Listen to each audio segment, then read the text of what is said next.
नमस्कार, स्वागत है आपका दमदार बहस में। मैं हूं आपके साथ हेमंत केवलिया। दमदार बहस एक ऐसा शो है जिसका मकसद है आपके मुद्दों को हुक्मरानों तक अपने मंच के माध्यम से पहुंचाना, आपके लिए ऐसी बहस को परोसना जिसका कोई सार्थक अर्थ निकले, जो किसी निष्कर्ष पर जाकर पहुंचे। दमदार बहस में हम उन सभी मुद्दों को उठाते हैं जिनसे आपका सीधा सीधा सरोकार हो, यानी कि मुद्दे आपके, मंच हमारा और जवाब देंगे हुक्मरान, क्योंकि हम पूछेंगे। दमदार बहस में दमदारी के साथ दमदार सवाल।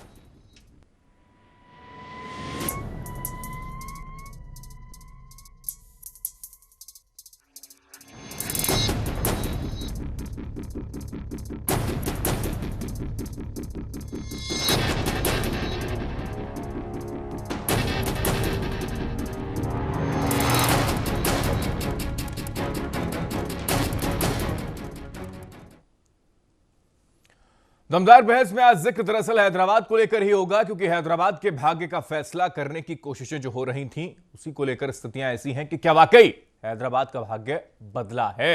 हैदराबाद नगर निगम चुनाव में कांटे की टक्कर लगातार देखने को मिली। शुरुआत में पिछड़ने के बाद टीआरएस ने बढ़त बनाई, केसीआर की पार्टी पहले स्थान पर आ गई और दूसरे नंबर के लिए बीजेपी और एआईएमआईएम के बीच में टक्कर जारी नजर आती है। बता दें, हैदराबाद नगर निगम का गठन 2007 में हुआ था। अब तक इसके 2 चुनाव भी हुए, जिसमें बीजेपी की स्थिति काफी चिंताजनक थी, लेकिन इस बार यह चुनाव काफी अहम माना जा रहा है, क्योंकि बीजेपी ने चुनाव में अपनी पूरी ताकत झोंक दी थी। लगातार चुनाव प्रचार में कद्दावर नेताओं का जमावड़ा वहां पर देखने को मिला। बीजेपी ने पहले के चुनावों की अपेक्षा काफी बढ़त इस बार बनाई है, और हो भी क्यों नहीं, क्योंकि इस बार बीजेपी के चाणक्य कहे जाने वाले अमित शाह ने चुनाव प्रचार का मोर्चा संभाला था, और चुनाव में ध्रुवीकरण का हावी रहना भी कहीं ना कहीं कई सवालों को जन्म यहां पर दे रहा है। लेकिन इन सब के बीच में एआईएम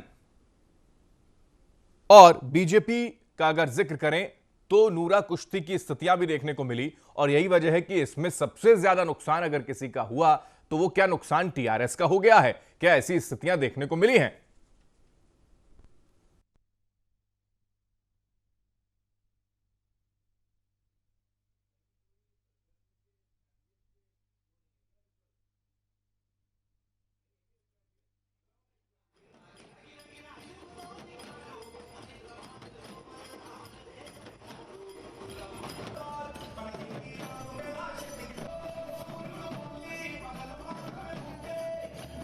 कार्यकर्ताओं ने जमीन पर उतरकर यह बताने की कोशिश की है कि हैदराबाद का नगर निगम का यह चुनाव, वो चुनाव हम सभी ने जीता है, यानी कि तीनों ही पार्टियों ने यह चुनाव जो है वो जीत लिया है। यह जिक्र उनकी तरफ से किया गया। यही वजह है कि जश्न के तमाम तस्वीरें निकलकर तीनों ही पार्टियों से निकलकर सामने आई।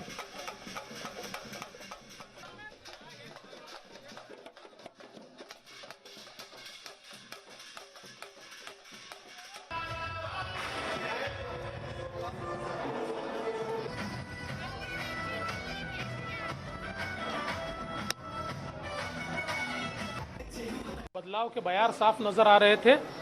जिस प्रकार से भारतीय जनता पार्टी के शीर्षस्थ नेताओं ने, विशेषकर हमारे अध्यक्ष जी जगत प्रकाश नड्डा जी होंगे या फिर हमारे जो अमित शाह जी, हमारे गृह मंत्री जी हैं, इन्होंने जिस प्रकार से वहां पर प्रचार किया है और एक पूरी भारतीय जनता पार्टी ने जिस प्रकार से प्रचार किया है, तो मुझे लगता है कि उसके कारण लोगों में एक विश्वास तैयार हुआ और देश भर में आज आदरणीय मोदी जी के नेतृत्व के प्रति एक सकारात्मकता है, जिसके कारण लोग बीजेपी को वोट करना चाहते हैं। और इसलिए मुझे लगता है कि एक प्रकार से सदर्न इंडिया के लिए, दक्षिण भारत के लिए एक नई शुरुआत है। तो जिक्र दरअसल बीजेपी के सभी नेताओं की ओर से किया जा रहा है कि दक्षिण भारत के लिए, बीजेपी के लिए एक नई शुरुआत हो गई है। हैदराबाद के जो नतीजे निकलकर दरअसल सामने आ रहे हैं, और इन सबके बीच गिरिराज सिंह ने भी कह दिया कि यह जीत जो है वो राष्ट्रवाद की जीत है। लेकिन हम इसी को लेकर कुछ सवाल दाग रहे हैं दमदार बहस में। वो दमदार 5 सवाल आपके सामने रखते हैं कि सबसे अहम बात यह कि क्या वाकई बंगाल के लिए जीत का दरवाजा इसके जरिए खुल गया है। दमदार सवाल पहला यह कि क्या बंगाल के लिए जीत का दरवाजा इसके जरिए खुल गया है। सवाल यह भी कि क्या निजाम कल्चर खत्म हो जाएगा, जिसका जिक्र बीजेपी के कद्दावर नेताओं की तरफ से चुनाव प्रचार के दरमियान किया गया था। क्या यह वो स्थिति कहलाती है? हैदराबाद चुनाव में ध्रुवीकरण हावी रहा है क्या? क्या ये स्थितियां रही हैं और इसी का नतीजा है कि जो नतीजों में तब्दील हुआ है ध्रुवीकरण की वजह से ऐसी स्थिति है कि टीआरएस को नुकसान हुआ? क्या नतीजे हैदराबाद का भाग्य बदलने की एक शुरुआत है? क्या ये नतीजे भाग्य बदलने की शुरुआत है? हैदराबाद के बीजेपी एआईएमआईएम की नूरा कुश्ती में टीआरएस को एक बड़ा नुकसान हुआ। सवाल यह भी कि क्या टीआरएस को इस नूरा कुश्ती की वजह से एक बड़ा नुकसान हो गया है, क्योंकि 2016 के जो नतीजे निकलकर सामने आए थे उसमें 99 सीटों पर जीत दर्ज टीआरएस ने की थी, लेकिन यहां पर अभी स्थितियां ऐसी हैं कि उस आंकड़े तक पहुंच पाना टीआरएस के लिए बड़ा मुश्किल।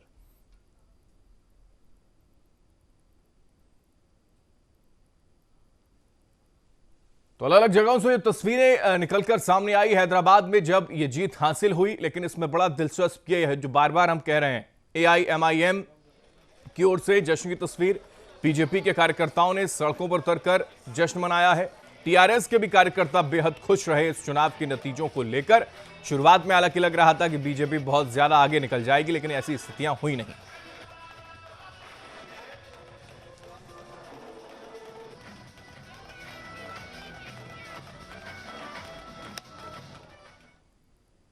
और इसी पर चर्चा करने के लिए कुछ खास मेहमान हमारे साथ मौजूद है, सीधा उनका तारुफ हम करवा देते हैं। हमारे साथ गुलरेज शेख जी, प्रवक्ता बीजेपी से हमारे साथ जुड़ गए हैं। गुलरेज जी, बहुत स्वागत है आपका न्यूज इंडिया में। अजय अरोड़ा जी कांग्रेस के नेता के तौर पर हमारे साथ जुड़े हैं। अजय अरोड़ा जी, स्वागत है आपका बहुत। इरफान पठान जी हमारे साथ हैं, एआईएमआईएम के नेता। इरफान जी, आपका बहुत स्वागत है। दिलीप यशवर्धन जी हमारे साथ जुड़ गए हैं, राजनीतिक विश्लेषक के तौर पर। दिलीप जी, आपका बहुत स्वागत है। सबसे पहले शुरुआत दिलीप जी मैं आपसे कर रहा हूं, क्योंकि हम सुबह से लगातार तस्वीरें देख रहे हैं और अप्स और डाउन की वो संख्या भी लगातार देखने को मिल रही थी कि क्या वाकई एक बड़ा उलटफेर होने जा रहा है। लेकिन वाकई ये स्थितियां तो हैं कि कहीं ना कहीं हैदराबाद में एक उलटफेर तो हुआ है। इस दिशा में किस दिशा में इसको आप देख पा रहे हैं कि क्या बंगाल के दरवाजे को खोलने की दिशा में इसको समझे, या फिर वाकई ये मान लिया जाए कि इस ध्रुवीकरण के जाल में अगर कोई फंसा तो वो टीआरएस रही? हेमंत जी, बंगाल में जीत के रास्ते खुलेंगे कि नहीं खुलेंगे ये मैं नहीं कह सकता, लेकिन ये जरूर है कि बंगाल में इस बार परिवर्तन जरूर आएगा। और भारतीय जनता पार्टी जिस तेजी के साथ अपनी बढ़त बना रही है, चाहे बिहार को ले लीजिए, चाहे अब हैदराबाद के नगर निगम चुनाव को ले लीजिए, उसके बाद बंगाल में जो चुनाव होने जा रहे हैं, तो कहीं ना कहीं इसका फर्क तो पड़ेगा। ये फर्क जो हवा बह रही है ये फर्क जरूर दिखाएगी। और जो हैदराबाद नगर निगम के चुनाव हैं वो किसी विधानसभा लोकसभा के चुनाव से कम नहीं है, क्योंकि देश की सबसे बड़ी विधानसभा है ये। सबसे बड़े नगर निगम हैं, जिसमें 24 विधानसभाएं आती हैं, 5 लोकसभा की सीटें हैं। तो ये अपने आप में एक बहुत बड़ा चैलेंजिंग चुनाव था। और भारतीय जनता पार्टी के लिए चैलेंजिंग इसलिए था क्योंकि 2016 में जब ये चुनाव हुए थे तो मात्र 4 सीटों पर भाजपा सिमट के रह गई थी और टीआरएस उस समय सबसे बड़ी पार्टी बन के उभरी थी। टीआरएस 2 रेजिम से वहां पर राज भी कर रही है। तो इस बार टीआरएस का ग्राफ नीचे हो जाने का मतलब है कि ये जो भाजपा और एआईएम की लड़ाई हुई है, इसका फायदा, इसका नुकसान जाहिर सी बात है कि टीआरएस को ही मिला है। चाहे वो हिंदू ध्रुवीकरण की वजह से हुआ हो, चाहे वो मुस्लिम ध्रुवीकरण की वजह से हुआ हो, चाहे जिस कारण से भी हुआ हो, लेकिन नुकसान इनका हुआ है और बढ़त भाजपा ने बनाई है। एआईएम दिलीप जी, एक बड़ा दिलचस्प जो स्थितियां हैं इस बार की वो ये हैं कि तीनों ही पार्टियों की ओर से जिक्र किया जा रहा है कि हमने बेहतर से बेहतर प्रदर्शन किया है। बीजेपी खुश है कि हम 4 से लगभग 40 पर पहुंच गए हैं। एआईएमएम का ये कहना है कि हम जितनी सीटों पर लड़े थे हमारा एवरेज वही रहा, इसमें कहीं कोई दो राय नहीं है। ये जिक्र उनकी तरफ से किया जा रहा है। ये बढ़त नहीं मानी जाएगी। एआईएमआईएम अगर उतनी ही सीटों पर सिमट गई है तो इसका मतलब उनकी परफॉर्मेंस बहुत अच्छी नहीं रही है। वो जनता की दिलों पे राज नहीं कर पाए। वो जो एक उनका कैडर वोट है, जो उनका लिमिटेड वोट बैंक है, जिसने पिछली बार उनको वोट किया था, उसने ही इस बार उनको वोट किया। वो मुस्लिम बाहुल्य क्षेत्र हैं बहुत सारे जो इनके वोटर हैं, तो वही वोटर पिछले साल थे, वही वोटर इस साल है। इसका मतलब ना आप अपने काम से नए वोटरों को रिझा पाए, आप नए वोटरों को अपने यहाँ आमंत्रित नहीं कर पाए। टीआरएस ने किया था, टीआरएस का नुकसान हो गया। भारतीय जनता पार्टी 4 पे थी, वो अब बढ़त बना करके बहुत आगे पहुंच गई, 40-44 पे पहुंच रही है अभी जब तक रिजल्ट पूरे नहीं आए हैं। तो अगर एक्चुअल में किसी को गेन हुआ है तो भारतीय जनता पार्टी को हुआ है। और एआईएमआईएम को नुकसान ना हुआ हो प्रत्यक्ष रूप से, लेकिन अप्रत्यक्ष रूप से इसको नुकसान कहा जाएगा, क्योंकि हैदराबाद तेलंगाना ये उनका गढ़ है। अगर उस गढ़ में वो अपने बढ़त नहीं बना पा रहे हैं तो ये उनका नुकसान है। इस बात को पार्टी कबूले चाहे ना कबूले, लेकिन ये नुकसान है उनका, राजनीतिक रूप से नुकसान है। ओके, इरफान पठान जी, ध्रुवीकरण करने का प्रयास तो दोनों ही पार्टियों की ओर से किया। वो कमेंट, वो बयान जो निकलकर सामने आए, जिसको लेकर हमने चर्चा पहले भी की थी, क्या आप संतुष्ट हैं सर जो नतीजे निकलकर सामने आ रहे हैं? देखिए हेमंत जी, मैं सुना इनकी बातें जो बोल रहे थे बीजेपी के स्पोक्स पर्सन, और मैं आपसे, देखिए हम तो संतुष्ट ही हैं क्योंकि ये जिस राजनीति को लेकर के हैदराबाद गए थे उस राजनीति में ये नाकामयाब रहे। अब रही बात कि ये 30 से अब सीटें जीत रहे हैं, तो जाहिर सी बात है, देखिए ये नुकसान करने, आप आवाज इको हो रही है, तो मैं कोशिश करूंगा इसको ठीक करने की जी कि ये सारी चीजें नुकसान करने गए थे कुल हिंद मजलिस इत्तेहादुल मुस्लिमीन का, और नुकसान कर बैठे टीआरएस का। टीआरएस अपनी हार की समीक्षा जरूर करेगी आने वाले वक्त में कि क्यों उसके साथ ऐसा हुआ है और कहां पे उनसे कमियां रह गई हैं। लेकिन ये जिस मुद्दे को लेकर के हैदराबाद पहुंचे, वो मुद्दा क्या मुनासिब था? वो हैदराबाद का नाम ये भाग्य नगर करना चाह रहे थे, ये सांप्रदायिकता के नाम पे चुनाव लड़ना चाहते हैं, लेकिन हमारी पार्टी का ये कुछ भी नुकसान नहीं कर पाया। और इंशाअल्लाह ताला जब तक रिजल्ट घोषित होगा तो हम 45 प्लस ही रहेंगे इंशाअल्लाह ताला, हम कुछ ना कुछ गेन जरूर करेंगे। ये जो कह रहे थे कि अभी तक एमआईएम का इसमें फायदा नहीं हुआ, वही वोटर हैं और वही लोग वोट दे रहे हैं, तो आप तमाम लोगों के चैनलों पे आपने देखा होगा, तमाम लोग गए, हिंदू भाई हमारे किस तरीके से, दलित भाई एमआईएम को पसंद करते हैं वहां पे हैदराबाद। और हमारी एक लिमिटेड सीट पे हम लड़ रहे थे चुनाव, हम 150 सीटों पे नहीं लड़ रहे थे, हम लड़ रहे थे 51 सीटों पे। अगर 51 सीटों में हम 45 प्लस अचीव करते हैं तो जाहिर सी बात है। क्यों सर ये स्थितियां क्यों हैं? इतने सालों से आप वहां पर राज करने की दिशा में आगे बढ़ते रहे हैं और इस बार भी ये दम भरा जा रहा था कि हम यहां पर एक बड़ी चुनौती देंगे, पेश करेंगे, चाहे वो 2009 में हुआ, 2016 में हुआ, तो फिर क्यों इन सीटों से आगे नहीं बढ़ पाते आप? नहीं, मैंने मुस्लिम बहुल्य क्षेत्रों तक सिमट कर रह जाना ही क्या ये स्थितियां हैं? आपको मालूम है अगर हम किसी और गढ़ में चले जाएंगे तो उस गढ़ में सेंध लगाना पाना हमारे लिए बड़ा मुश्किल है, इसलिए आप सीमित हैं और सीमित ही रहने वाले हैं। हेमंत जी मैं आपको बता दूं, बीजेपी इस देश की सबसे बड़ी पार्टी है, ये सब मानते हैं। साथ ही साथ देश का नौजवान युवा तबका ये भी मान चुका है कि बीजेपी की जड़ में सांप्रदायिकता भरी हुई है। अब रही बात हार की समीक्षा करने की, टीआरएस अपने हार की समीक्षा करेगी कि उनसे कहां पे चूक हो गई है और क्यों ऐसी चूक हो गई है। ये हकीकत में तो गए थे हमारे मुद्दों को सामने उठा करके, वैसी बर्दाश्त के मुद्दों को उठा करके चुनाव लड़ना चाहते थे, लेकिन क्या ये हमारा एक सीट का भी नुकसान कर पाए वहां पर? क्या ये हैदराबाद में उस कंडीशन में पहुंच पाए? ये बल प्रयोग करके, धन बल के बल पे चुनाव लड़ करके ये इस तरीके से वहां पूरी हिंदुस्तान की मंत्रियों की और गृह मंत्री की सारी लॉबी उतार करके अगर ये अचीव भी कर ले गए हैं 35 या नियर अबाउट 40, तो ये कोई बहुत बड़ा अचीवमेंट नहीं है इनके लिए, क्योंकि इनकी सत्ता शासन केंद्र में बैठी हुई है, इनके पास हर तरीके की मशीनरी है सरकारी, इनके पास सारी सुविधाएं मौजूद है। ये बड़ी समस्या हो जाती है, जब आप जीत जाते हैं तो फिर सरकारी मशीनरी का जिक्र नहीं होता, और जब आप एक अन एवरेज रह जाते हैं तो फिर ये कह देते हैं साफ तौर पर ये तो कुछ भी कर सकते हैं सर। अब बैलेट पेपर से करवा रहे थे तो आपने ना तो हाँ कहा ना तो ना कहा, बीजेपी ने इसका पुरजोर विरोध किया। बैलेट पेपर से जब चुनाव हुआ तो टीआरएस के लिए समर्थन में आ गई एआईएमआईएम की ओर से इसको लेकर। नहीं, ये ऐसे ठीक नहीं लगता। चलिए मैं लौट रहा हूं आपके पास ही आ रहा हूं, तो मैं मुनासिब जवाब दे पाऊं आपका। आप पूरा सवाल करें, आप मैं आ रहा हूं सर आपके पास। गुलरेज जी भी कुछ कह रहे हैं बहुत देर से। गुलरेज जी, संतुष्ट हैं आप ये जो नतीजे निकलकर सामने आए सर? देखिए हेमंत भाई, मैं आज इससे बात नहीं कर रहा। आप दीनदयाल उपाध्याय जी के समय से भारतीय जनसंघ का ग्राफ देख लीजिए, चुनाव प्रति चुनाव, चुनाव दर चुनाव भाजपा का या फिर उससे पहले जो भारतीय जनसंघ था उसका ग्राफ हमेशा ऊपर बढ़ता रहा है। ये हमारे रिकॉर्ड हैं और ये आप कैलकुलेट कर सकते हैं हर चुनाव को देखते हुए। जहां तक हैदराबाद विशेष का यह चुनाव था कि चुनाव में हमने इतनी शक्ति क्यों झोंकी। नंबर एक तो यह बात है कि हम हर चुनाव को पूरी क्षमता के साथ पूरे ध्यान से लड़ते हैं। हम ये नहीं सोचते कि छोटा चुनाव है या बड़ा चुनाव है। हम P2P फॉर्मूले पर काम करते हैं कि panchayat to parliament Bharatiya Janata party हो और हमारा कार्यकर्ता हो, तो हम उस दिशा में काम करते हैं और करते रहेंगे। दूसरी बात बताओ तेलंगाना पर, वाई ओनली हैदराबाद कि हैदराबाद की म्युनिसिपल कॉर्पोरेशन पर हम इतना क्यों कर रहे हैं? आपने अक्टूबर में हालात देखे थे हैदराबाद आप के। इस तरीके से तो कम से कम बात ना रखें गुलरेज जी। जब जयपुर में नगर निकाय या फिर राजस्थान के अंदर नगर निकाय के चुनाव अभी हुए, तब कितना इतना जमावड़ा हमने देखा नहीं नेताओं का सर। मैं बता रहा हूँ हेमंत भाई, देखिए वहां पर ध्रुवीकरण नहीं हो सकता, नहीं तो नहीं आ रहे हैं।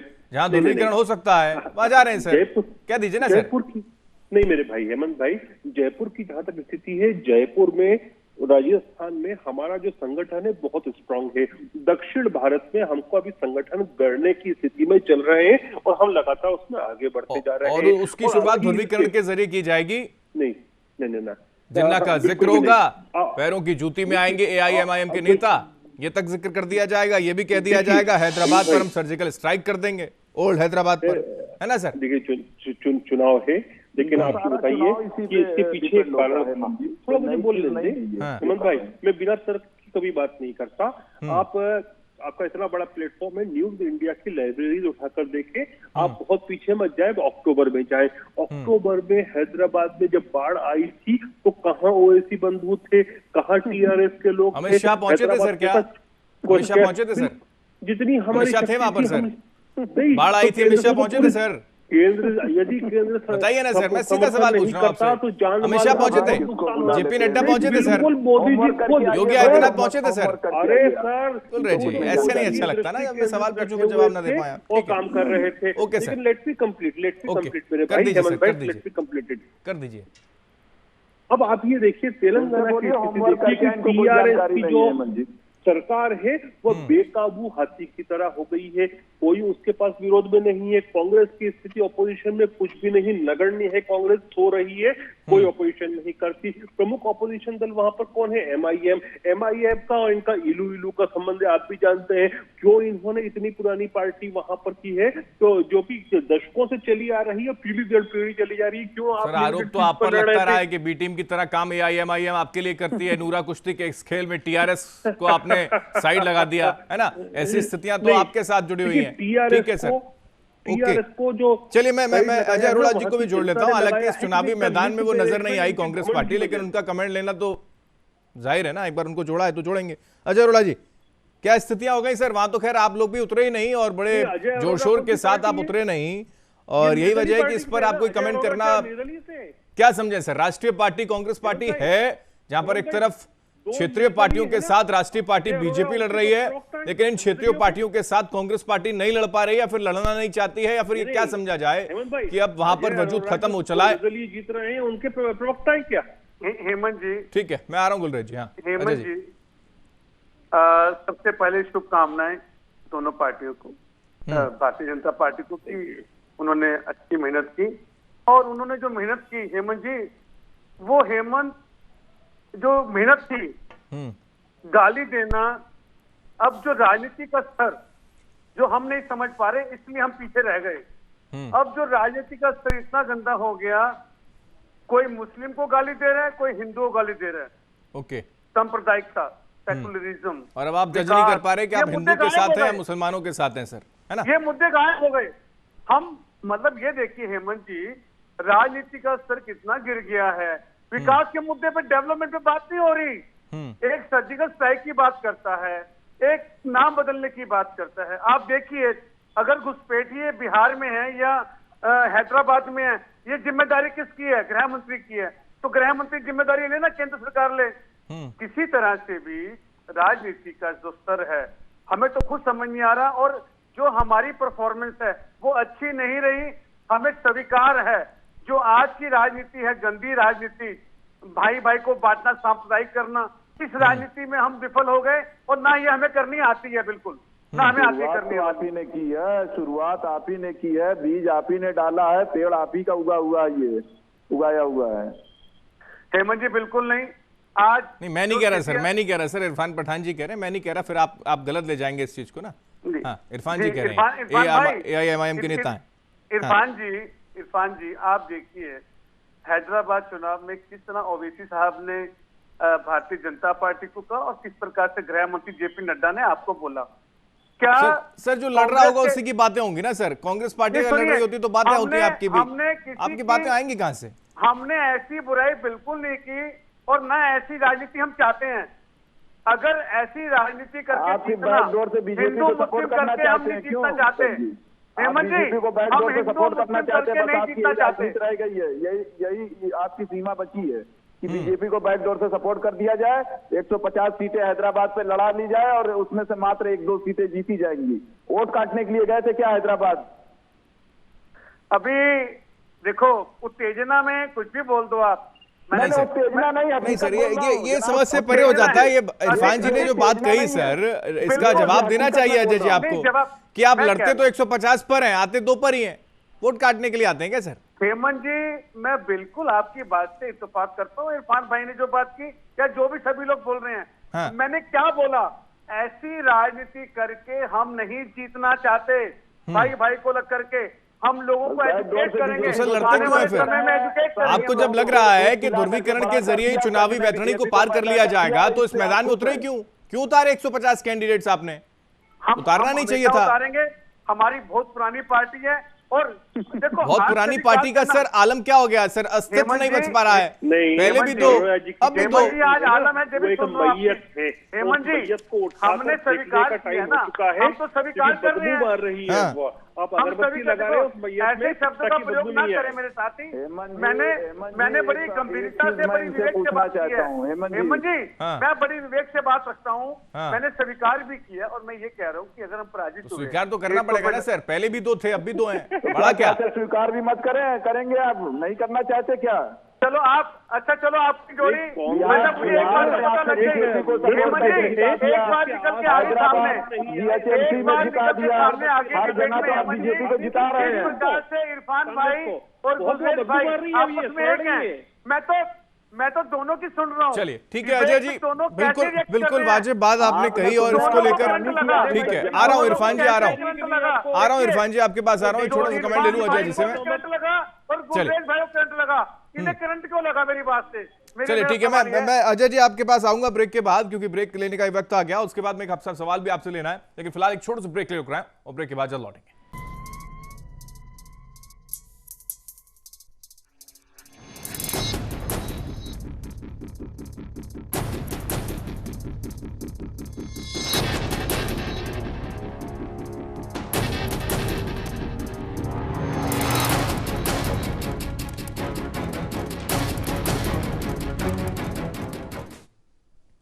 ब्रेक के बाद एक बार फिर से दमदार बहस में स्वागत है। जिक्र दरअसल हैदराबाद का हो रहा है कि क्या वाकई हैदराबाद के नाम को बदलने की कोशिशों में तमाम बयान देने के बाद क्या स्थितियां ऐसी हैं कि हैदराबाद का भाग्य बदला है? इसी को लेकर चर्चा करें। सभी मेहमान हमारे साथ बने हुए हैं। अजय अरोड़ा जी, ब्रेक से पहले मैं कुछ पूछना चाह रहा था आपसे। आपसे ही सवाल है मेरा कि क्या ये स्थितियां हैं कि उस वक्त आप चुनावी मैदान में उतरते हैं, कैंडिडेट्स भी अपने 150 उतारते हैं, लेकिन जो ध्रुवीकरण करने का प्रयास दोनों पार्टियों की तरफ से जो किया जा रहा था उसको आप समझ नहीं पाए, या फिर उसके बीच में विकास के मॉडल को सामने नहीं रख पाए क्योंकि आपके पास कोई मॉडल है नहीं, ये माना जाए अजय जी? क्योंकि अभी कुछ देर पहले ही जानकारी मिली है कि तेलंगाना से कांग्रेस के प्रदेश अध्यक्ष का अगर जिक्र करें, उन्होंने भी इस्तीफा दे दिया हैदराबाद में इस बड़ी हार के बाद। ये स्थितियां हैं सर, हर जगह से इस्तीफों का दौर जारी है। कब तक रोकेंगे सर इसको? हेमंत जी, रख हौसला, वो मंजर भी आएगा। आसमां भी जमी के पास चलकर आएगा। हिम्मत ना हार मंजिल के मुसाफिर, मंजिल भी मिलेगी, इतिहास भी रचा जाएगा। आप चिंता ना करें हेमंत जी। हाँ। आपकी हर बात चिंता नहीं कर रहा हूं, चिंता की लकीरें आपके माथे पर आनी चाहिए और आपके तमाम कद्दावर नेताओं के माथे पर आनी चाहिए। हमें चिंता करने की आवश्यकता नहीं, हम तो सवाल पूछ रहे हैं। अस्तित्व की स्थितियां क्या है आपकी? हेमंत जी, हाँ, जहां तक स्थिति की बात की, हमने स्वीकार के लिए सबके समक्ष है। जो जनता ने हमें मैंडेट दिया, आवाम को हम सलाम करते हैं और उनको नमन करते हैं, और जहां हमारी कमी होगी उसे हम ठीक करेंगे। लेकिन हम बस ये नहीं चाहेंगे इस देश में कि हिंदू मुस्लिम को गाली दे और मुसलमान हिंदू को गाली दे। ऐसी राजनीति हम नहीं करना चाहेंगे। अगर ऐसी राजनीति करके हमें जीतना है तो हमें ऐसी जीत नहीं चाहिए।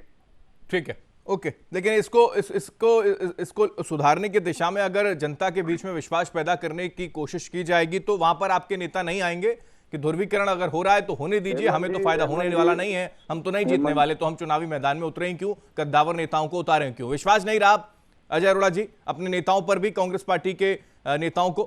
हमें पूर्ण विश्वास है। हाँ। मैंने हेमंत जी बिल्कुल कहा इस बात से जहां तक आपने नेताओं को उतारने की बात की, मैंने कहा ना जो मॉडल हमें पसंद है, हमें विकास का मॉडल पसंद है, वो अब जो राजनीति का स्तर चेंज हो गया, या तो हम स्तर चेंज करें जो हम चाहते नहीं करना। राजनीति का स्तर ही यही है। देखिए ना हैदराबाद में कैसे हुआ, ओवैसी साहब ने गाली दी बीजेपी को, बीजेपी ने गाली दी ओवैसी साहब को। गलत बात मत करिए अरोड़ा जी, गलत बात मत करिए। वो भी चैनल पे बैठ करके ओवैसी साहब ने कहा गाली दी जी। इरफान भाई आप सुनिए, नहीं गलत बात मत करिए, गलत बात नहीं है अरोड़ा जी। आप गाली का मतलब क्या समझते हैं? गाली का मतलब क्या होता है? गाली का मतलब ये होता है, उन्होंने कहा किसी के बाप में ताकत पहले नहीं है। परिभाषित कर लीजिए गाली का मतलब होता है क्या, डिफिनेशन निकाल करके लीजिए। जाऊंगा, आपको सिखा के जाऊंगा। उन्होंने कहा था, सुनिए कि उचित शब्दों का प्रयोग करें, चैनल में पूरी बैठे उचित किए। इरफान साहब आपने कहा अपनी समीक्षा नहीं, पहले आपको ज्ञान नहीं है, बीजेपी आपको समझा के जाऊंगा। ओवैसी साहब ने कहा किसी की बात में हिम्मत नहीं है, ओवैसी साहब ने कहा किसी की बात में हिम्मत नहीं है जो नाम बदल दे। आप कैसी बात कर रहे हैं? हैदराबाद का नाम चेंज करने का चलिए अब इनसे लड़ने का फायदा क्या सर? इनको से तो आप चुनावी मैदान में नहीं लड़ रहे, यहाँ पर क्या फायदा लड़ने का सर? ठीक है, आपको अब सिर्फ एक काम करना चाहिए कि अपनी पार्टी को बीजेपी में विलय कर दीजिए। अब एक काम सिर्फ यही बचा हुआ, वो तो आप विलय कर दीजिए, क्योंकि आप ठीक सर, बीजेपी को सपोर्ट कर रहे हैं। ठीक सर, आपने बिहार में बीजेपी को सपोर्ट किया, आप हैदराबाद जीएचएमसी में भी गए बीजेपी को सपोर्ट करने के लिए। आप तमाम जगह बीजेपी सपोर्ट कर रहे हैं। अरे आप और एबी और बी टीम हो, कैसी बात कर रहे हो? आप सिर्फ एक काम करिए अरोड़ा जी, कांग्रेस को बीजेपी में विलय कर लीजिए। हमें आपसे डर है, आपसे, क्योंकि पूरा देश जान चुका है आपकी दामन थाप लो। हमें तो आपसे डर है, हरकतें पूरा देश जान चुका है, दलित समाज जान चुका है, ठीक है सर, मुस्लिम जान चुका है। चलिए ठीक है सर, ठीक है, ठीक है सर। ये जो नूरा कुश्ती है, ये नूरा कुश्ती कोई और लड़ रहा था, फायदा किसको मिला, कैसे मिला, किसको नुकसान हुआ, वो तो खैर तमाम पार्टियों को विचार इस पर करना चाहिए। मैं आ रहा हूं, ठीक है सर। मैं इरफान जी आपसे कमेंट लूंगा पक्का। दिलीप जी के पास एक बार चला जाता हूं। दिलीप जी, ये जो जिक्र बार बार हो रहा है कि ए टीम और बी टीम का फायदा कहीं ना कहीं किसी को चला गया या किसी को नुकसान इसको लेकर हो गया, लेकिन ये बात बिल्कुल स्पष्ट है कि इस बार के चुनावी मैदान में माहौल ध्रुवीकरण का ही था, सांप्रदायिक ही था, हिंदू और मुसलमान ही था। क्या कहेंगे सर? विकास कहीं नहीं, किसी भी तरीके से नहीं।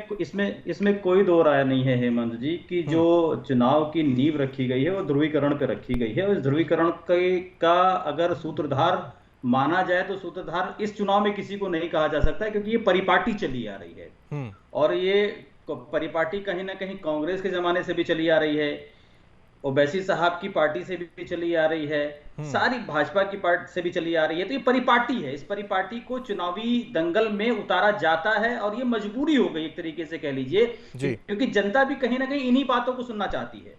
और ये सांप्रदायिक भावनाएं जो है ये भड़काई जाती हैं जानबूझ करके, और इनको प्रोजेक्ट किया जाता है। और हर आदमी अपने आप को, मैं हिंदू का नेता, मैं मुसलमान का नेता, मैं दलित का नेता, मैं इसका नेता, मैं उसका नेता। देश का नेता कोई नहीं है, जनता का नेता कोई नहीं है, डेवलपमेंट का नेता कोई नहीं है। डेवलपमेंट उसके बाद होता है कि नहीं होता है, जनता भी कभी नहीं पूछती है। हाँ, ये बीज कांग्रेस का ही डाला हुआ है अजय जी, इस बात को आप स्वीकार करें ना करें, ये बीज कांग्रेस का ही डाला हुआ है। दिलीप जी मैं वही कह रहा हूँ, आप स्वीकार कर रहे हैं ये बीज आपका ही डला हुआ है सर? अजय जी आप स्वीकार कर रहे हैं ना ये बीज आप ही का डला हुआ है, कांग्रेस पार्टी का डला हुआ है सर? अब आप देखिए इरफान पठान साहब कह रहे हैं कि कांग्रेस भाजपा में विलय हो रही है, भाजपा अजय जी कह रहे हैं कि ओवैसी जो है वो बीजेपी की बी टीम है। अब ये देखिए एक दूसरे पर इल्जाम लगा रहे हैं। आप भी तो ये बताइए कि आप डेवलपमेंट के किस एजेंडे को लेकर के जनता के बीच गए? कोई भी तो नहीं गया। जब कोई नहीं गया तो इल्जाम एक दूसरे पर क्यों? सब पर इल्जाम है ये। सब लोगों ने वही सवाल मैंने पूछा अजय अरोड़ा जी से कि क्या डेवलपमेंट के मुद्दे को लेकर आप या फिर आपके बड़े नेता उतरे? अगर उतरते तो शायद कोई तस्वीर बदल जाती सर। अजय जी इसके बाद इसको लेकर कोई जवाब आपके पास है? उतरे, दो पे सिमट गए। इरफान पठान जी अभी ये कह रहे थे, हेमंत जी इरफान जी अभी ये कह रहे थे हम 51 सीटों पे लड़े, 44-45 जीत गए, तो हम तो वैसे के वैसे रह गए जहां पर हम थे। अरे आप पूरे देश के चुनावी दंगलों में दखल अंदाजी रखते हैं, हर स्टेट के चुनाव में कूद जाते हैं, और उसके बाद जो आपका गढ़ है जहां पर आपका कैडर वोट है, जहां पर आपकी उत्पत्ति है, जहां पर आपकी जड़ें हैं, जहां पर आप सबसे ज्यादा मजबूत हैं, वहां पर आप कहते हैं साहब हम तो जितना पिछली बार थे इस बार, अरे स्वीकारिए इस बात को कि आपकी हार हुई है, क्यों नहीं मानते इस बात को? आप हमको पॉलिटिकल स्ट्रेटजी सिखाएंगे कि हमको कितने पे लड़ना है, कितने पे नहीं लड़ना है? अरे बिल्कुल, देखिए सीखने में कोई बुराई नहीं है, सीखने में कोई बुराई। इरफान साहब जब जहां जिससे सीखने को मिले सीख लीजिए, ये सीख भी आप ले लीजिए कि सीखने की सबको जरूरत होती है। सर सीखना तो पड़ेगा इरफान जी कि आप ही गढ़ में सेंध लगाने का प्रयास बीजेपी ने भी किया है, कुछ तो सीखना पड़ेगा ना सर। आप कहीं ना कहीं तो नुकसान आपको भी हुआ है। अगर इरफान साहब अगर नहीं सीखेंगे तो कांग्रेस के हालात का भी हो जाएगा। हम कांग्रेस भी नहीं सीखना चाह रही है, सिखा भी रहे हैं कि देश को अगर बचाना है तो बीजेपी जैसी सांप्रदायिक पार्टी से दूर रखिए। देश को अगर बचाना है तो सांप्रदायिक माहौल को बनाने का प्रयास क्या नहीं किया जाता आपसे? इस माहौल को क्रिएट करने की कोशिश आप नहीं करते क्या सर इरफान जी? इरफान जी आपके नेता तो मंच पकड़ के गाली देते हैं। सिक्के के दो रुख हैं, इसको देश पहचान ले अब। इरफान जी सवाल मेरा इरफान जी जीतती है वहां पे, ये क्या करने गई थी इरफान जी? इस माहौल को बनाने का प्रयास क्या आपके नेताओं की तरफ से नहीं किया जाता? नस्लें खत्म कर दी जाएंगी, वजूद नहीं बचेगा, इस तरीके का जिक्र अगर नेताओं की तरफ से किया जाए, आपके पार्टी के नेताओं की तरफ से किया जाए सर, चढ़ करके हमको गाली दे और आप हमसे उम्मीद रखें कि हम खामोश रहेंगे, तो ठीक है ना सर? दोनों इसके लिए जिम्मेदार है ना सर? मानते हैं ना आप? दोनों इसके लिए जिम्मेदार हैं। इरफान भाई ने स्वीकार कर लिया, इरफान भाई ने मान लिया गाली दी, इरफान भाई ने मान लिया और पहले मेरी बात पे कर्ज लगा था। भाई ये किसको डिबेट में ले आए हेमंत जी? अरे डिबेट में आप छोटी सी बातें डिबेट में बुला ली। सर अभी आप ही स्वीकार कर रहे हैं इरफान जी कि हाँ अगर हमें कोई गाली देगा तो हम चुप बैठ जाएंगे क्या? वही बात अजय अरोड़ा जी कुछ देर पहले कह रहे थे। ठीक है, लौट रहा हूँ सर इरफान जी, लौट रहा हूँ आपके पास में। ठीक है, मैं आ रहा हूँ इरफान जी, आ रहा हूँ आपके पास। ख्वाजा बदरुद्दीन हमारे साथ जुड़ गए हैं। ख्वाजा साहब हमारे साथ हैं, वरिष्ठ नेता है टीआरएस से। ख्वाजा साहब बहुत स्वागत है न्यूज इंडिया में आपका। जी ख्वाजा जी, आवाज मिल रही है आपको? सर सुन पा रहे हैं आप? हेलो बदरुद्दीन जी आवाज मिल रही है सर? ख्वाजा जी आवाज मिल रही है आपको? जी साहब, धन्यवाद सर, शुक्रिया। ख्वाजा जी मेरा सवाल ये कि इस नतीजे जो इस वक्त निकलकर सामने आ रहे हैं रुझानों के बाद, टीआरएस की स्थितियां बहुत ज्यादा मजबूत निकलकर सामने नहीं आती है। वो अलग बात है कि जश्न पूरी तरीके से मनाया जा रहा हो, आप 99 से बहुत पीछे रह गए। 2016 से 2020 के नतीजों में क्या संतुष्ट हैं सर आप? नहीं, ऐसा कोई पीछे नहीं है सर। इंशाल्लाह हम मेयर बन जाएंगे बिल्कुल। अब तक तो 52 जीत चुके हैं और 12 सीट आगे और जीत जाएंगे इंशाल्लाह। तो जरूर हमारी पिछले जो है अभी भी वही दौरान पे रहेंगे और मेयर और डिप्टी मेयर भी हमारा टीआरएस का रहेगा सर। किसके साथ रहेगा सर? नहीं, हम ओन बना लेंगे सर, किसी के साथ नहीं। किसी के साथ नहीं सर, अकेले कर लेंगे आप? मैनेज जो है ना, मजे ले लेते हो लोगों के। आवाम हमारे साथ सर, बिल्कुल हमारे टीआरएस के मेयर रहेगा, डिप्टी मेयर रहेगा, सब किसी के साथ भी नहीं रहेगा सर। ख्वाजा जी मेरा सवाल यह था कि क्या इस बार के नतीजों में स्थितियां ऐसी रही कि आपको सबसे बड़ा नुकसान हुआ है? लगता नहीं है सर आपको? जी नुकसान तो देखिए सब, नुकसान तो हार जीत तो सुट्टा लगा हुआ था, मगर थोड़ा हमारे को बीजेपी वाले आगे लोगों को भड़काने में, जो हैदराबाद का नाम बदलते, जो हैदराबाद को जो हम लोग जो उसके बारे में जो बात करें, वो बिल्कुल लोगों में थोड़ी दहशत हो गई थी सब, और उसलिए वोटर्स बाहर नहीं निकले मेन थोड़े। हाँ, और इसी वजह से आपको, आपकी पार्टी को नुकसान हो गया। आप डेवलपमेंट को लेकर जो आगे बढ़ रहे हैं, वहां पर आपकी सरकार भी है, लेकिन उसके बावजूद भी स्थितियां ऐसी हो गई कि बीजेपी ने आकर हल्ला बोल दिया और आपके लिए मुश्किलें हो गई। नहीं, लोगों में दहशत पैदा हुई साहब। डेवलपमेंट तो 100%, जो 7 साल से जो हुकूमत कांग्रेस वगैरह जो बीजेपी भी थी, वो लोग नहीं करते। 6 साल में जो डेवलपमेंट टीआरएस गवर्नमेंट ने हमारे केसीआर साहब ने किया, तो 6 साल में जितना करे सब 7 साल में नहीं हुआ। तो डेवलपमेंट तो पूरे हमारा तेलंगाना क्या हिंदुस्तान ही देख रहा साहब, आप खुद जानते हैं। पर इंशाल्लाह ऐसा कोई बात नहीं, सब हम पूरे डेवलपमेंट की तरफ ही नजर ही रखेंगे, ऐसा कोई हमको तकलीफ नहीं है। तो ये डेवलपमेंट से ऊपर उठकर ध्रुवीकरण की जीत हो गई सर, ये मान लें? जी डेवलपमेंट पे जीत है सर। तो डेवलपमेंट की जीत तो तब होती ना सर, आप जहां सबसे ज्यादा सीटें आप लेकर आए, ठीक है, लेकिन वो जो 2016 की स्थितियां थी अब तो वो नहीं रह पाई। मेरा सवाल यह है कि डेवलपमेंट से ऊपर उठकर ध्रुवीकरण हावी रहा इस बार के चुनाव में, ये स्थितियां मानते हैं सर, जैसा कि आप कह रहे हैं? ऐसा कुछ नहीं है साहब। जो 2016 में जो आए, तो हाँ। उसके अलावा आप बोल रहे कम है, क्योंकि बोले तो बीजेपी आके लोगों को भड़काऊ बयान करके भड़का के हम हैदराबाद का बदल देंगे, वहां से दिल्ली से, ये तो लोकल का इलेक्शन है साहब, वहां से आप दिल्ली से यहाँ पे आके बड़े बड़े लोग चलिए, यहाँ इनसे पे बड़ा आके पुराना नाता लोगों आपका को रहा, परेशान कर दिया, तो लेकिन स्थितियां ऐसी हो गई कि भड़काते हैं। ठीक है सर, सही बात है। ओके ओके, अब गुलरेज जी क्या कहेंगे सर? आप भड़काते हैं और भड़काने की वजह से जीते हैं। इरफान जी भी इस पर कुछ कमेंट करना चाह रहे थे, लेकिन एक बार आपको जोड़ लेता हूँ, फिर इरफान जी आपके पास आ रहा हूँ मैं। देखिए गुलरेज थोड़ा जी मत सा भड़काओ देश में नफरत के शोले, गुलरेज जी मैं मत कंप्लीट कर भड़काओ लूं, देश में मैं नफरत के कंप्लीट कर शोले। लूं। चलिए अजय जी मैं आ रहा हूँ सर, प्लीज गुलरेज जी। हेमंत भाई, हाँ। मैं जब सब बोल रहे थे मैं खामोश था।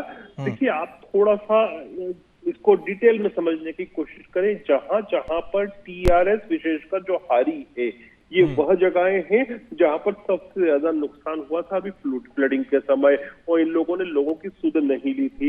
अब हैदराबाद जो है वो काफी विकसित जगह है, वहां पर मुख्यमंत्री बैठे हैं और ऐसी स्थिति बन जाए कि शहर के अंदर नदियां बह रही हैं और लोग परेशान हो रहे हैं। और आपने उस समय वीडियो भी देखे होंगे किस प्रकार से इनके विधायकों के नाम पे एक तरह से गालियां दे रहे थे लोग। तो उसकी भरपाई तो करनी पड़ेगी ना आपको, ये लोकतंत्र है, अकाउंटेबिलिटी फिक्स करनी होगी। तो आपको इसलिए किक आउट किया गया वहां से। अब आपने इनसे पूछा, उसको उत्तर नहीं दिया ख्वाजा जी ने कि किसके साथ जाएंगे और ये मेयर बनाने की बात करेंगे।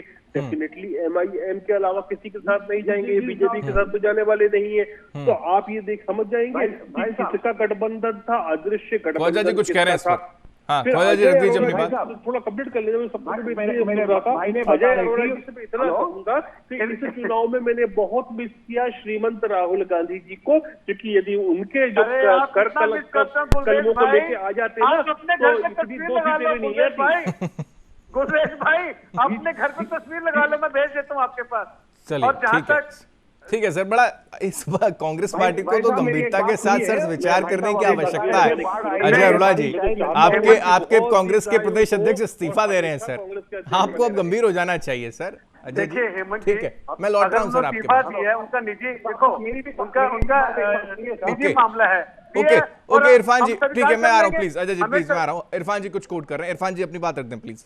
ये देखिए, मैं इस तरीके से जो ये डिबेट चल रही है, एक तो अरोड़ा जी जिस अंदाज में बात कर रहे हैं, पहली चीज तो इनके पास होमवर्क है ही नहीं कि ये इनको क्या बोलना है। छोटे मुंह बड़ी बात, पहली बार डिबेट में देखा मैंने आपको। आप खामोश होकर के पहले सुन लें। चलिए एक बार बात पूरी हो जाए इरफान जी उनकी। अजय जी इरफान जी की बात पूरी हो जाए, फिर मैं आपको जोड़ लूंगा सर, मैं जोड़ लूंगा। अजय जी मैं जोड़ लूंगा आपको प्लीज। पहले सुन लें, अभी तक मैं सुनता रहा आपकी। ठीक है इरफान जी रखें। सुन लें अजय जी अरोड़ा जी सुन ले पहले, खामोश होकर। आप व्यक्तिगत टिप्पणी कर रहे हैं, आप नहीं व्यक्तिगत नहीं, आप क्यों बीच में कूद रहे हैं?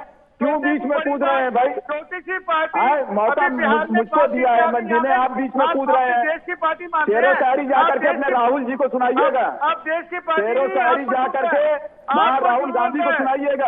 आपको जिनको जरूरत है। चलिए सर ठीक है, ऐसे अच्छा नहीं लगता डिबेट में। ओके ओके अजय जी मैं आ रहा हूँ, मैंने आपको मौका दिया। अजय जी एक बार इरफान जी को सुन लेते हैं। अजय जी मैं आपको मौका फिर दूंगा प्लीज। इरफान जी कर रहे हैं, इसलिए उसको चुप कराइए। हाँ अब रखें इरफान जी अपनी बात रखें प्लीज। आप 2 सीट से आगे नहीं जा चुके। मैं कोई बात नहीं, आप जी बारिश में हमारे चीफ मिनिस्टर छोटी सी अरोड़ा जी को चुप कराइए। अरोड़ा जी चलिए ठीक है ख्वाजा जी मैं आ रहा हूँ आपके पास। ख्वाजा साहब मैं आ रहा हूँ। इरफान अजय जी आपके पास भी आ रहा हूँ। इरफान जी की एक बार बात पूरी हो जाए, उसके बाद वापस 1 बाय 1 लूंगा कमेंट प्लीज। इरफान जी रखिए। देखिए, मैं बहुत देर से हेमंत जी लोगों को सुन रहा हूँ, और मैंने कहा नहीं कि डिबेट को डिबेट के स्तर पे ही कराया जाए तो ज्यादा बेहतर होता है। बिल्कुल ये सारी चीजें जो यहाँ डिस्कशन के पहलू आ रहे हैं, मैं आपको बता दूं, देश जब आजाद हुआ तो कांग्रेस पार्टी वजूद में थी। कांग्रेस पार्टी ने देश के दलितों को, देश की अकलियतों को और देश की ओबीसी को एक्सप्लॉइट किया। 50 सालों तक इन लोगों ने कांग्रेस को इख्तियार दे रखा था। लेकिन कांग्रेस ही एक वाहिद ऐसी पार्टी है कि इस टाइम जो BJP, very good, please interrupt मत करिए। कमाल है, कमाल है। नहीं प्लीज हेमंत जी इनसे कहिए अनइंटरप्टेड मुझको बोलने दीजिए, उसके बाद मैं इनकी सारी बात सुनने के लिए तैयार हूँ। हमने सबको अनइंटरप्टेड बोलने दीजिए। ठीक है इरफान जी माफी के साथ रोक रहा हूं। इरफान जी, इस बीच एक बड़ी जानकारी आ रही है, अपने दर्शकों को मैं बता दूं, हैदराबाद चुनाव से जुड़ी हुई ये जानकारी है। इस वक्त की बड़ी खबर, ग्रेटर हैदराबाद नगर निगम चुनाव परिणाम जो निकलकर सामने आए, उसमें जानकारी इस वक्त की बड़ी, बीजेपी ने दूसरे नंबर पर अपनी जगह बना ली है।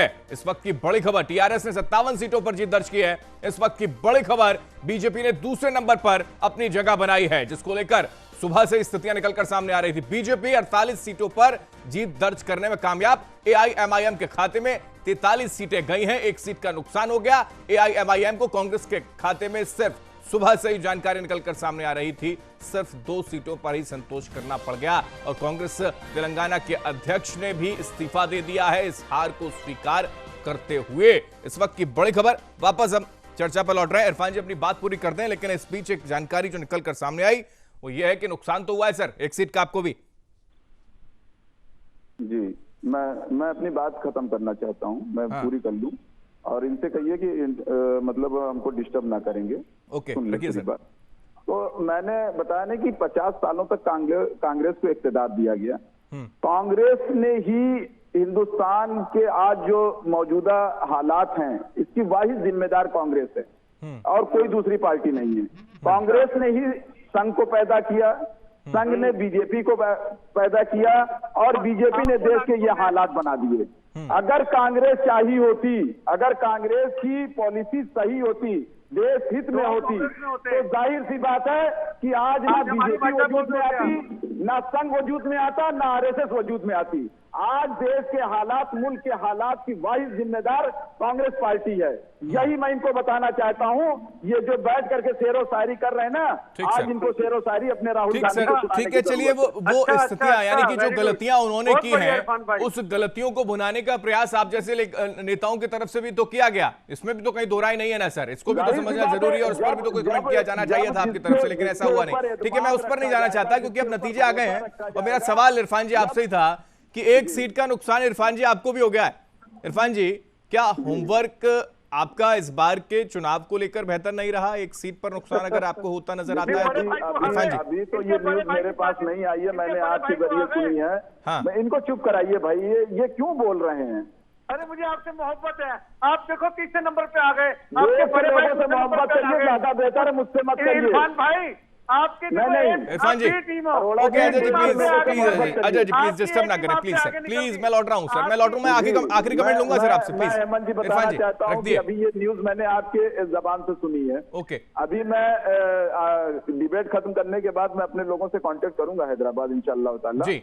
और नहीं, ये अगर स्थितियां हैं तो तीसरे नंबर पर आ जाना सर, कैसे देखते हैं आप इसको? क्योंकि आप तो फिर ये कह देंगे कि हम 50 सीट पर ही लड़े और इसमें 44 रहे, 43 रहे या 45 रहे, क्या फर्क पड़ता है? देखिए, मैं बता दूं, 50 सीट पे लड़ना ये हमारी पॉलिटिकल स्ट्रेटजी है। 50 या 51 सीट पे, उसमें हम बार बार उस चीज को दोहराना नहीं चाहते। दूसरी चीज, अगर हम 1 सीट वहां से आपके अकॉर्डिंगली जो आप बता रहे हैं कि हमने उसको जी, अभी जो नतीजे निकलकर सामने आ रहे हैं जी जी जी जी, अभी तो मैं उस पर ज्यादा कंफर्म नहीं हूँ, इसलिए मैं अभी कुछ बोलना नहीं चाहता। लेकिन अगर ऐसा है तो हम जाहिर सी बात है उसको देखेंगे कि उसके पीछे क्या रीजन रहा, किस वजह से हमने 1 सीट गंवाई या अभी क्या। लेकिन आप ये कहना चाहते हैं कि बीजेपी ने आपको कहीं कोई नुकसान नहीं पहुंचाया, ये आप कहना चाह रहे हैं?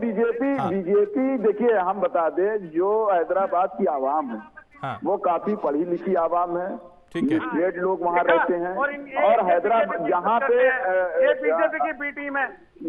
ठीक है सर, ओके। ख्वाजा साहब आपको बहुत बड़ा नुकसान हुआ है, हालांकि एआईएमआईएम की तरफ से साहब कह दिया कि बीजेपी ने हमको कोई नुकसान नहीं पहुंचाया। ख्वाजा जी, आपको लगता है आपको बहुत बड़ा नुकसान हुआ है इसको लेकर और उस मंथन चिंतन करने की आवश्यकता टीआरएस को, क्योंकि आने वाला वक्त चुनाव का भी आपके लिए मुश्किलें होंगी? ख्वाजा साहब, ऐसा कोई मुश्किल नहीं होंगी साहब, कोई नुकसान नहीं हुआ साहब, ऐसा कोई बड़ी बात नहीं होती हमारे साथ। तो इंशाल्लाह हम डेवलपमेंट की तरफ आगे जाने वाले हैं साहब, क्योंकि अभी आप बात कर रहे थे अभी जो फिगर निकलकर सामने आई सर, आप हाफ लगभग आधी सीटें रह गई सर आपकी, लगभग आधी सीटें रह गई सर। जो बारिश हुई 100 साल से कभी नहीं आई, 100 साल के बाद ऐसी बारिश आई। इसका रीजन भी कांग्रेस, जो गवर्नमेंट जिससे पहले कांग्रेस है, टीडीपी थी, जो नालों पे घरा बना लेके वो लोग बेच के रियल एस्टेट करके कमा के चले गए। हम 6 साल गवर्नमेंट आने के बाद इतना डेवलप करे, बाद सडन ये बारिश जो कुदरती है, ये बारिश आ चुकी है, उसके दौरान में भी सरकार तो सर आप भी की है ना सर, तो सवाल आपसे पूछे जाएंगे और आप फिर हमारे केटीआर मिनिस्टर साहब दिए। तो ये सब आवाम के बीच में हम कोशिश में है कि आवाम की हम खिदमत करें। तो वहां से दिल्ली से आगे यहाँ पे बीजेपी के प्रेसिडेंट बता रहे कि हम 25,000 देंगे, कार गए तो कार देंगे, घर गए तो घर देंगे। तो ये क्या है साहब, ये तो बिल्कुल झूठ बोल के अपना मेरा सिंपल सवाल है ख्वाजा साहब कि क्या ये ध्रुवीकरण करने का जो प्रयास किया गया बीजेपी उसमें कामयाब हो गई या फिर आप डेवलपमेंट के मुद्दे पर फेल हो गए? जैसा कि हैदराबाद में भारी बारिश के बाद स्थितियां ऐसी हो गई कि घरों घरों में पानी बह गया और उसको भुना लिया बीजेपी पार्टी ने, एआईएमआईएम के नेताओं ने। सक्सेसफुल है जी ख्वाजा जी। जी डेवलपमेंट में 100% सक्सेसफुल है। डेवलपमेंट और सर डेवलपमेंट पे अगर आप सक्सेसफुल होते तो हैदराबाद में पानी पानी नजर आता, ये स्थितियां तो ना होती ना सर। घरों में पानी घुस गया था, उसको बुलाने का प्रयास जो नेताओं ने किया। दूर बैठ के अपन देखे तो पानी नजर आ रहा, मगर थोड़े तालाब के एरिया में अभी बताया आपको 60 साल में जो कांग्रेस गवर्नमेंट थी, टीडीपी गवर्नमेंट थी, सर यही समस्या हो जाती है। जब भी सवाल पूछा जाता है सरकार के नुमाइंदों से तो पुरानी सरकार का पर ठीकरा फोड़ देते हैं सर। आप बीजेपी से पूछें तो कांग्रेस के शासन को याद कराना शुरू कर देते हैं वो। हम उसको डेवलपमेंट कर रहे हैं, आज उनको उंगली उठा के बता रहे। तो जब बाढ़ आई गई तो कांग्रेस के लीडर, ये बीजेपी के लीडर, जो लीडर अभी तक आवाम के बीच में नहीं आए, इलेक्शन के टाइम आके बयान बजा लेते हो, हम हमारा काम है, हम बता रहे, हम देने वाले, ये नहीं होता साहब। जो 24 घंटे लगे हुए हैं, यंग डायनामिक हमारे मिनिस्टर, आईटी मिनिस्टर साहब और म्युनिसिपल मिनिस्टर केटीआर साहब ने आवाम के बीच में, आप लोग वीडियो देखे होंगे, उन लोग तो आवाम के बीच में जब घर घर 10,000 रुपए दिए, उनको जो नुकसान हुआ पहुंचाएगा, और भी इलेक्शन के बाद 7 तारीख के बाद भी उनको देने वाले हैं। हम ऐसा इलेक्शन के आते मुद्दे आते, हम पैसे देंगे, हमको कार्ड देंगे, बिल्डिंग देंगे, हम नहीं सोचते। हम इलेक्शन हो या ना हो, आवाम को देना है, आवाम की खिदमत करना है साहब। ठीक है गुलरेज जी।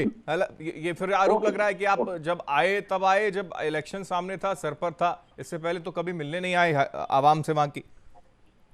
देखिए सच बात तो ये है कि टीआरएस और एमआईएम, केसीआर और ओवैसी जी इस प्रकार से बिल्कुल ऐसे गुटुरगु करते हैं आपस में, और इस गुटुरगु करने में ही इन्होंने चुपचाप 50 सीटें बांट ली।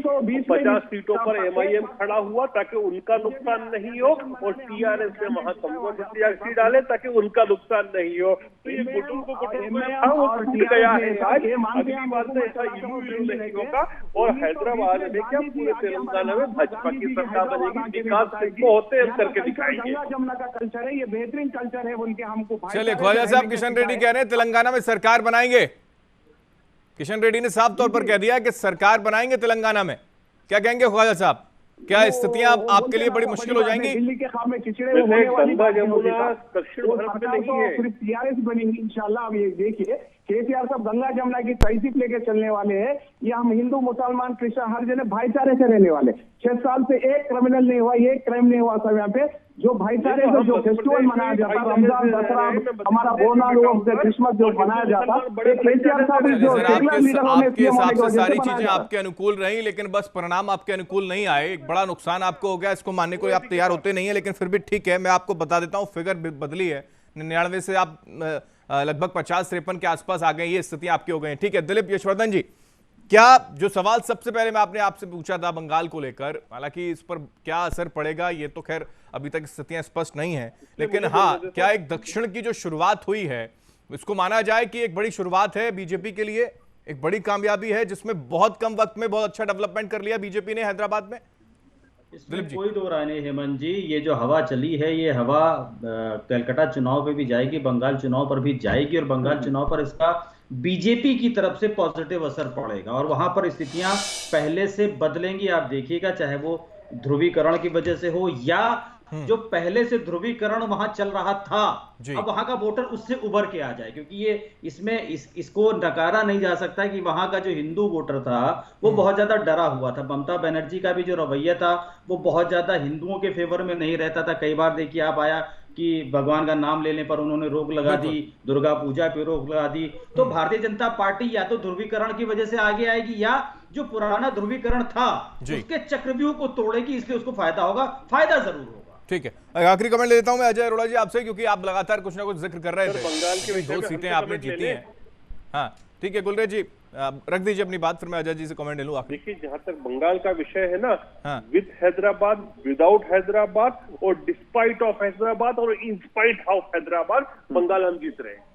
चलिए ठीक है सर, ख्वाब देखना चाहिए, अच्छी बात है। आगे की स्थितियां क्या होंगी वो पता चलेगा सर, है ना? ठीक है, मैं Ajay ji, okay okay okay Gulrez जी, हम बैठेंगे सर, इस पर डिबेट करेंगे उस वक्त, अच्छा लगेगा। अभी अजय जी को शेयर मार देंगे इस पर, मार दीजिए सुबह सर। का आसार नहीं, दिल को फिर भी बड़ी उम्मीद है कि सवेरा होगा, दूर सुबह का आसार नहीं।